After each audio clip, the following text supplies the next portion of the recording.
اعوذ باللہ من الشیطان الرجیم بسم اللہ الرحمن الرحیم الحمد للہ والصلاة علی اہلہا اما بعد قال الحکیم فی کتابہ الکریم ان الدین عند اللہ الاسلام۔ سامعین گرامی قدر، آپ کی خدمت میں آج حاضر ہوئے ہیں اس پوڈ کاسٹ کے حوالے سے کہ جو پاکستان کے ایک معروف صحافی ارشاد بھٹی نے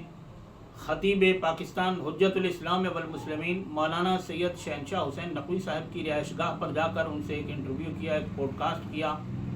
اور وہ موضوع بحث ہے اور اس وقت ہر طرف اسی پر گفتگو ہو رہی ہے۔ تو میں صحافی ارشاد بھٹی کے اعتراضات اور سوالات اور اس کی طرف بھی آتا ہوں، لیکن سب سے پہلے میں یہ عرض کروں گا کہ حجت الاسلام والمسلمین مولانا سید شہنشاہ حسین نقوی صاحب ایک علمی شخصیت ہیں، عالم با عمل ہیں، اور وہ ملت تشیع کا فخر ہیں، اور بہترین طریقے سے بہت حکیمانہ اور عالمانہ جوابات دیے مولانا سید شہنشاہ حسین نقوی صاحب نے۔ لیکن ارشاد بھٹی صاحب کے وہ سوالات کہ جو تکفیریوں نے یا ناسبیوں نے یا اسلام دشمن یا تشیع دشمن قوتوں نے شاید انہیں لکھ کر دیے تھے اور تیار کروا کے بھیجا تھا تاکہ وطن عزیز پاکستان کے اندر مذہبی منافرت یا ایک تناؤ کھچاؤ کی صورتحال پیدا ہو، غزہ کو نقصان پہنچے، فلسطین کاز اور مظلومین کی جو حمایت ہو رہی ہے اور مسلمانوں کے درمیان جو وحدت اور اتحاد کی ضرورت ہے اس مقصد کو نقصان پہنچے، تو مولانا سید شہنشاہ حسین نقوی صاحب نے تکفیریوں، ناسبیوں یا جو بھی اس کے پیچھے ہوں گے ان کی اس چال کو ناکام بنا دیا اور بہت سارے غیر ضروری سوالات سے اعراض برتا اور مختصر جواب دیا اور حکمت پر مبنی جواب دیا۔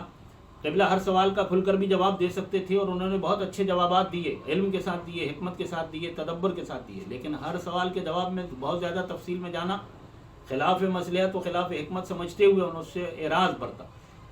ارشاد بھٹی صاحب، میں آپ کی خدمت میں یہ عرض کروں کہ آپ ہماری کتابوں کے حوالے سے جو چیزیں لے کر آئے تو آپ کو شاید یہ معلوم نہیں ہے کہ تاریخ کن ادوار میں لکھی گئی اور احادیث کی اور حدیث کی تدوین کا کام کن ادوار میں ہوا۔ آپ کو معلوم ہونا چاہیے کہ حکومتیں زیادہ زمانہ ان لوگوں کے پاس رہیں کہ جو آل محمد کے خلاف تھے اور اہل بیت کے حقوق کو غصب کرنے والے تھے۔ ہمارا قلم کبھی بھی آزاد نہیں رہا ہے۔ آپ کو معلوم ہونا چاہیے کہ یہ جو تاریخ ہے اس کو جب آپ کھنگالیں گے اور اس کو اچھی طرح جا کر آپ دیکھیں گے تو آپ کو پتہ چلے گا کہ یہ کتنی سچی ہے اور کتنی اس میں ملاوٹ ہے۔ اسی طریقے سے جب کتب احادیث و روایات کو آپ دیکھیں گے تو آپ کو پتہ چلے گا کہ اس میں کس قدر جعلی اور موضوعی احادیث کو انہی حکومتی ادوار میں جو دشمنان آل محمد آل محمد کے دشمنوں کے پاس جب اقتدار تھا تو اس دور میں وہ احادیث اور وہ روایات گھڑوائی گئی۔ اہل بیت اطہار علیہ السلام کے حق اور فضائل کو بیان کرنے والی احادیث کو چھپایا گیا اور اسی طریقے سے بہت ساری حدیثیں جعلی گھڑوائی گئی۔ اور یہ آپ کو معلوم ہونا چاہیے کہ شیخ صدوق کی جس کتاب کا آپ حوالہ دے رہے تھے، ہماری جتنی بھی کتب احادیث ہیں ان میں کہیں بھی کسی بھی کتاب کے ساتھ صحیح نہیں لگتا۔ جیسے برادران اہل سنت کی کتاب بخاری کے شروع میں آتا ہے صحیح بخاری، تو ہماری اصول کافی کے شروع میں صحیح کافی نہیں آتا۔ سیاہ ستہ، صحیح کا مطلب یہ ہے کہ ان لوگوں نے اس کی سند کو اس کے اوپر کام کر کے تحقیق کر کے صحیح و سند چیزوں کو جمع کیا۔ لہذا اگر ہم برادران اہل سنت کی کتب احادیث سے کوئی روایت یا حدیث پیش کریں تو وہ ان کے پاس راہ فرار اختیار کرنے کا یا جان چھڑانے کا کوئی راستہ نہیں ہے، اس لیے کہ انہوں نے ان کو ان کے مکتب اور ان کے مذہب نے اور ان کے بزرگوں نے ان کو صحیح و سند مانا۔ لیکن ہمارے بزرگوں کا تو یہ دعویٰ ہی نہیں تھا کہ ہم نے اپنی کتابوں میں جو چیزیں جمع کی ہیں یہ سب صحیح و سند ہیں۔ پھر شیخ صدوق کی کتاب من لا یحضرہ الفقیہ جو ہے وہ تو ایک تالیف ہے۔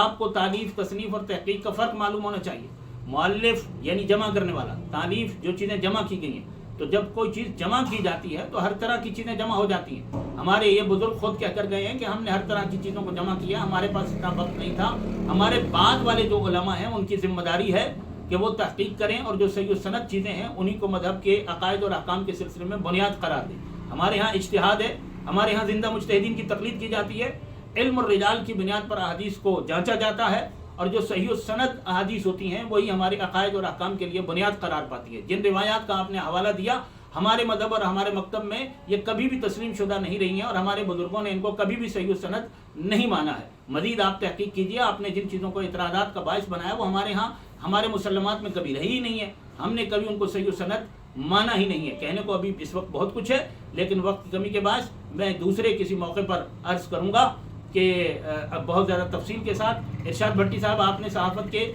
جو دیانتداری کے تقاضے تھے وہ بھی اس میں پورے نہیں کیے. بہرحال میں قبلہ کو سلام پیش کروں گا علامہ مولانا سید شہنشاہ حسین نقوی صاحب کو کہ ان کی حکمت کو، ان کے تدبر کو، ان کے علم اور ان کے فہم و فراست کو اور ان کی بصیرت کو داد دیتا ہوں. والسلام علیکم ورحمۃ اللہ وبرکاتہ.